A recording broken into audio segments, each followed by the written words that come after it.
नमस्कार मित्रों। महर्षि वाल्मीकि द्वारा रचित रामायण के बारे में आप सबने तो सुना ही होगा। रामायण आज के इस आधुनिक जीवन में, जीवन के हर मोड़ पे, हर पड़ाव पे प्रासंगिक क्यों है, ये जब आप रामायण को पढ़ने और समझने की कोशिश करेंगे तो आपको अवश्य समझ में आएगा। क्योंकि मित्रों, मैं जब भी रामायण को पढ़ने और समझने की कोशिश करता हूं तो मैं अपनी आंसुओं पर काबू नहीं कर पाता। रामायण की कुछ घटनाओं से और कुछ वृतांत से मैं आज आप लोगों के सामने रामायण के कुछ महत्व को प्रदर्शित करने का प्रयास करूंगा। मित्रों, एक रात की बात है। माता कौशल्या जी को सोते हुए महल के ऊपर, महल के छत पर किसी के चलने की आहट सुनाई दी। नींद खुल गई। पूछा, कौन है? मालूम पड़ा श्रुतिकीर्ति जी, सबसे छोटी बहू शत्रुघ्न जी की पत्नी है। माता कौशल्या जी ने उन्हें नीचे बुलाया। श्रुतिकीर्ति जी आई, चरणों में प्रणाम कर कर खड़ी हो गई।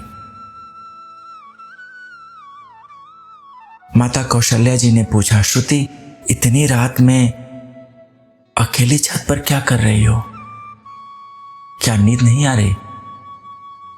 और शत्रुघ्न कहाँ है? श्रुतिकीर्ति की आंखें भर आई। मां के इस प्रश्नों का जवाब वो नहीं दे पाई।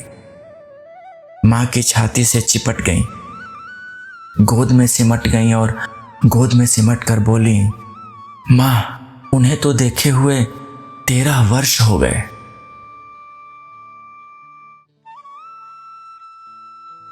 कौशल्या जी का हृदय कांप कर छटपटा गया।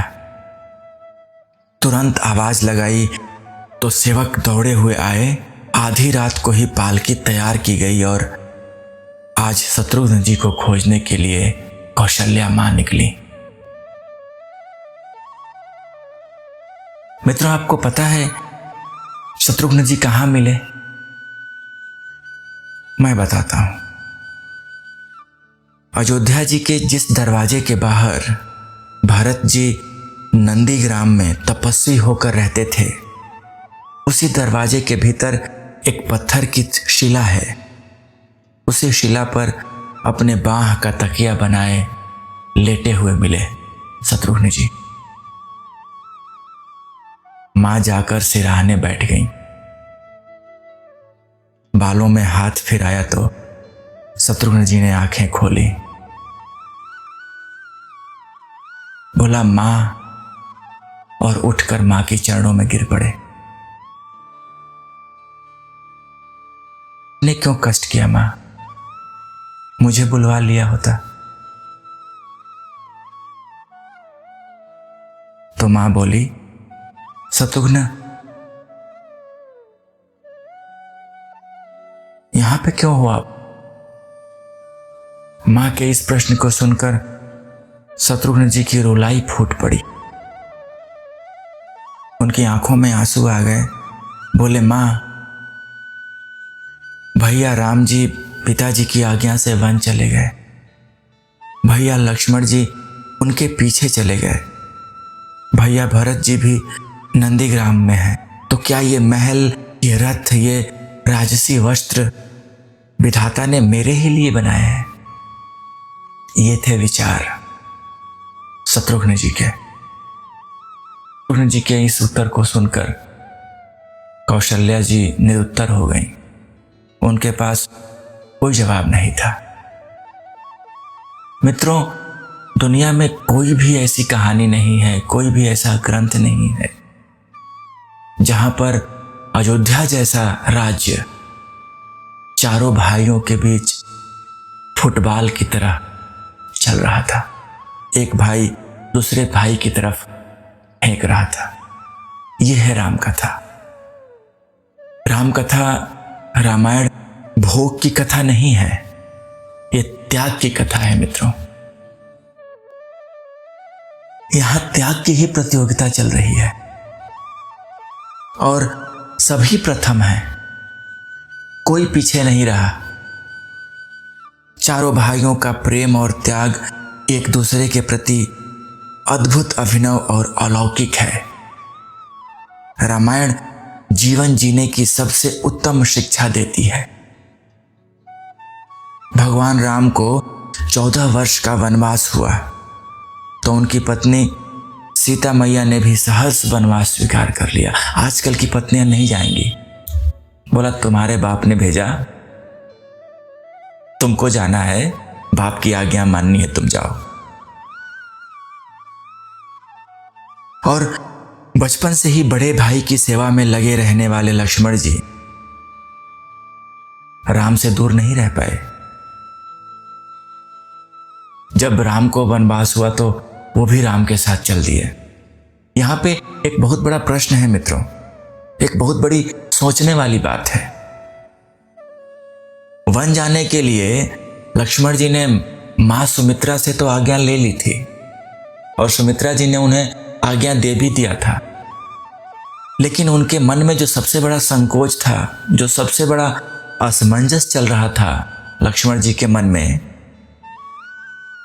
कि माता से तो मैंने आज्ञा ले ली वन जाने के लिए, लेकिन मैं उर्मिला को कैसे समझाऊंगा, उर्मिला को कैसे बोलूंगा कि मैं भी भैया राम के साथ वन जा रहा हूं। लेकिन उर्मिला का चरित्र देखिए मित्रों। यह सोच विचार करते हुए, संकोच से भरे हुए लक्ष्मण जी जब उर्मिला के कक्ष की ओर पहुंचे तो देखा वहां उर्मिला पहले से ही हाथ में आरती की थाली लिए खड़ी हैं और उनको देखते ही वो बोल पड़ी, आप मेरी चिंता छोड़ दीजिए प्रभु, आप प्रभु राम की सेवा में वन को जाइए और मैं आपको नहीं रोकूंगी। मेरे कारण आपकी सेवा में कोई बाधा ना आए, इसलिए मैं आपके साथ जाने का भी जिद नहीं करूंगी।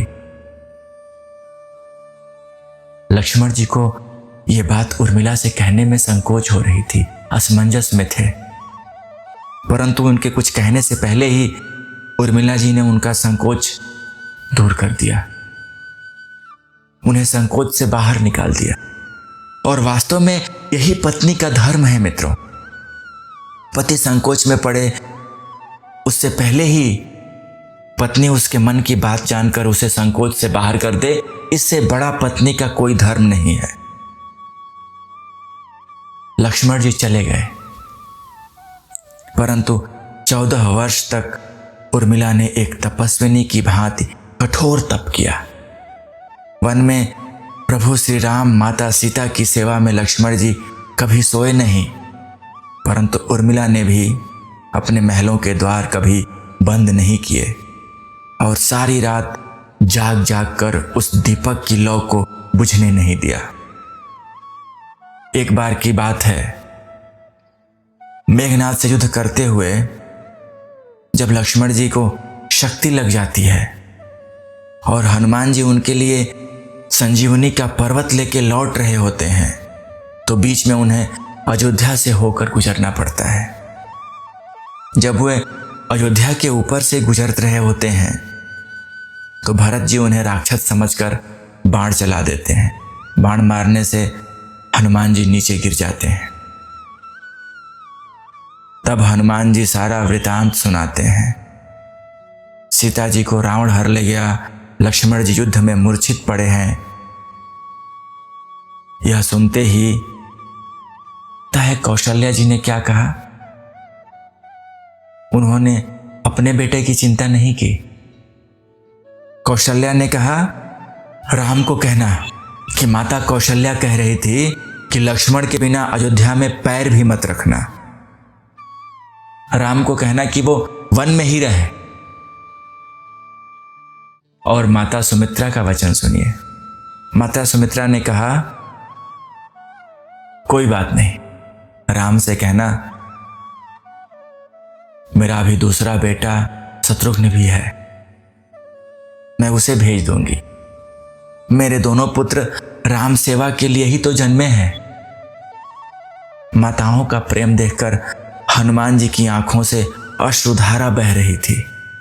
परंतु जब उन्होंने उर्मिला जी की ओर देखा तो सोचने लगे कि यह क्यों एकदम शांत और प्रसन्न खड़ी है। उर्मिला जी बिल्कुल शांत और प्रसन्न खड़ी थीं। उन्हें चिंता ही नहीं थी कि लक्ष्मण जी को शक्ति बाण लगा है। तो हनुमान जी पूछते हैं, देवी, आपकी प्रसन्नता का कारण क्या है? आपके पति के प्राण संकट में हैं। सूर्य उदित होते ही सूर्य कुल का दीपक बुझ जाएगा। उर्मिला जी का उत्तर सुनकर तीनों लोकों का कोई भी प्राणी उनकी वंदना किए बिना नहीं रह पाएगा। मित्रों, उर्मिला बोले, मेरा दीपक संकट में नहीं है, वो बुझ ही नहीं सकता।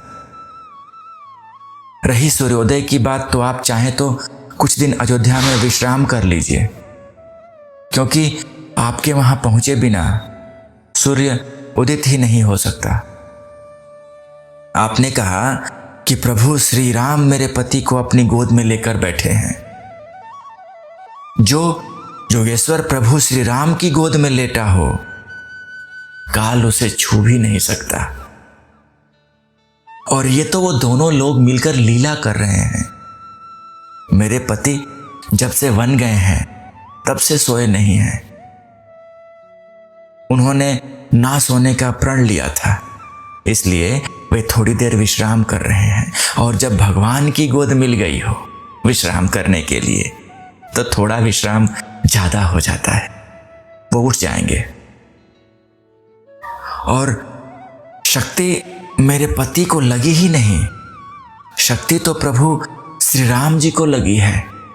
आप देखिए, मेरे पति की हर श्वास में राम है, हर धड़कन में राम, उनके रोम रोम में राम है, उनके खून की बूंद बूंद में राम है, और उनके शरीर और आत्मा में ही सिर्फ राम है। तो शक्ति राम जी को ही लगी, दर्द राम जी को ही हो रहा होगा। इसलिए हनुमान जी, आप निश्चिंत होके जाएं, सूर्य उदित नहीं होगा। राम राज्य की नींव जनक जी की बेटियां ही थीं, कभी सीता तो कभी उर्मिला। भगवान राम ने तो केवल राम राज्य का कलश स्थापित किया, परंतु वास्तव में राम राज्य इन सब के प्रेम, त्याग, समर्पण और बलिदान से ही आया। जिस मनुष्य में प्रेम, त्याग, समर्पण की भावना हो, उस मनुष्य में राम ही बसता है। कभी समय मिले मित्रों, तो आप अपने वेद, पुराण, गीता, रामायण को पढ़ने और समझने का प्रयास कीजिएगा। जीवन को एक अलग नजरिए से देखने और जीने का शऊर मिलेगा आपको। ऐसी है हमारी राम कथा, और आज के इस परिप्रेक्ष्य में इतनी प्रासंगिक है कि जीवन के हर मोड़, जीवन के हर पड़ाव पे इसका उपयोग है। इसको गहराई से सोचने और समझने की जरूरत है। धन्यवाद मित्रों।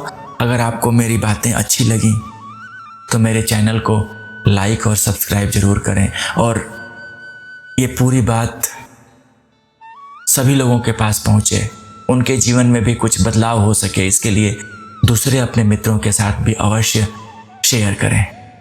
धन्यवाद।